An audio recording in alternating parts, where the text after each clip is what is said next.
52 साल 7 महीने के 21 दिन बाद बांग्लादेश को फिर से आजादी मिली। भला किससे? शेख हसीना से। बांग्लादेश की फॉर्मर प्राइम मिनिस्टर, ऐसा मोहम्मद यूनुस का कहना था। शेख हसीना बांग्लादेश में 15 साल से प्राइम मिनिस्टर थी। उनके देश छोड़कर भागना पड़ा 36 दिन की प्रोटेस्ट के बाद।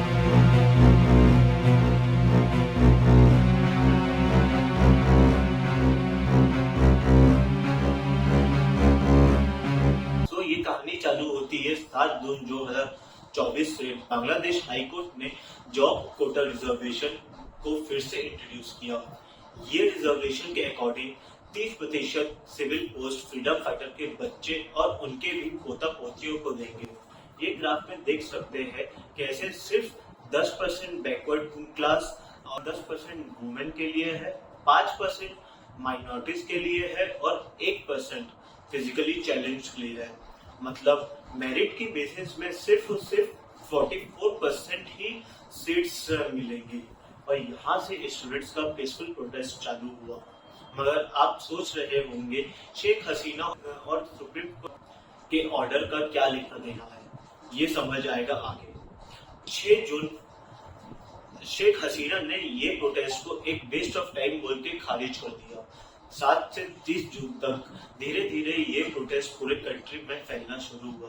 प्रोटेस्टर का ये मानना था शेख हसीना की रूलिंग पार्टी अवामी लीग ये कोटा सिस्टम से अपने लॉयलिस्ट को फेवर करते हैं। फिर आता है जुलाई 1। यहाँ से शेख हसीना का बुरा वक्त शुरू हुआ। 1 जुलाई से स्टूडेंट ने रोड्स रेलवे ब्लॉक करना शुरू किया। स्टूडेंट प्रोटेस्ट करते रहे, दिन निकलते रहे, मगर सरकार ने कोई एक्शन नहीं लिया। 14 जुलाई शेख हसीना ने एक स्टेटमेंट दिया जो इस आग में पेट्रोल का काम किया। शेख हसीना ने कहा फ्रीडम फाइटर के पोता पोतियों को नहीं मिलेगा तो क्या रजाकारियों को मिलेगा। रजाकार वो लोग थे जो 1971 में बांग्लादेश इंडिपेंडेंस में पाकिस्तान को सपोर्ट किए थे। जब शेख हसीना ने ये वर्ड यूज किया, प्रोटेस्टर का गुस्सा और बढ़ गया। ये एक बहुत ही भद्दा वर्ड है, उन्हें लगा ये उनके लिए यूज हो रहा है।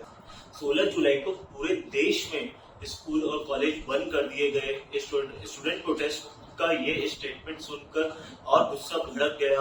अवामी लीग के स्टूडेंट लीग, जो कि बांग्लादेश छात्र लीग और प्रोटेस्टर के बीच में तनाव बढ़ा और कुछ लोगों की मौत भी हुई। पहली बार 6 लोगों की डेथ रिकॉर्ड हुई।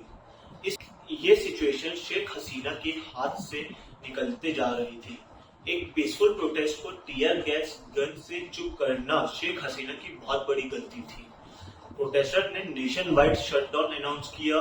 उसके बदले में शेख हसीना ने क्या किया? इंटरनेट रिस्ट्रिक्ट किया। ये एक वॉचडॉग ऑर्गेनाइजेशन है, नेट ब्लॉक।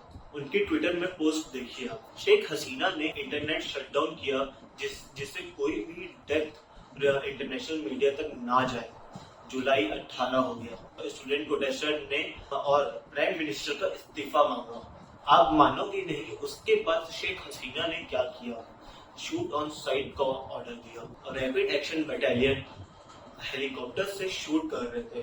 मानो ऐसा लग रहा था ये कोई स्टूडेंट नहीं, एक टेररिस्ट है। जुलाई 21 बात इतनी आगे बढ़ चुकी थी कि बांग्लादेश सुप्रीम कोर्ट को अपना डिसीजन बदलना पड़ा और 93% सिविल पोस्ट मेरिट के बेसिस में किया।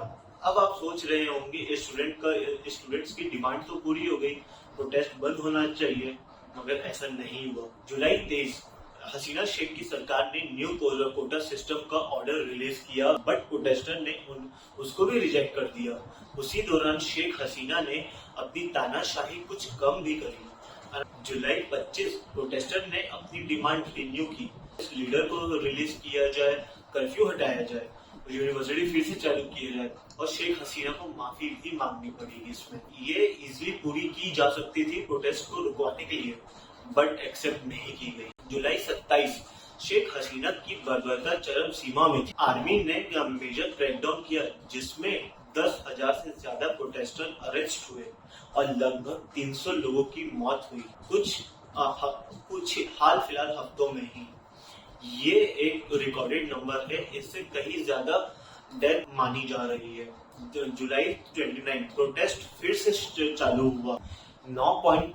9 पॉइंट का ये प्रोटेस्ट डिमांड देखिए, इसको हटा के सिर्फ एक पॉइंट का डिमांड बनता है, डाउन विद द डिक्टेटर। अब 1 अगस्त गवर्नमेंट ने सरकार शेख हसीना की सरकार ने जमाते इस्लाम पार्टी को बैन किया अंडर एंटी टेररिज्म एक्ट। उनका ये मानना था कि ये अपोजिशन पार्टी का प्रोपेगेंडा है।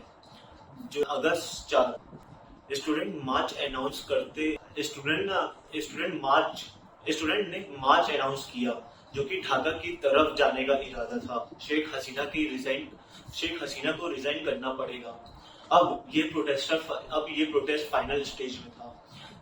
5 अगस्त को स्टूडेंट ने ढाका की तरफ प्रोटेस्ट किया, पुलिस फायरिंग की, स्टूडेंट की डेथ भी हुई, मगर वो रुके नहीं और आखिरी समय में शेख हसीना को रिजाइन करके इंडिया भागना पड़ा।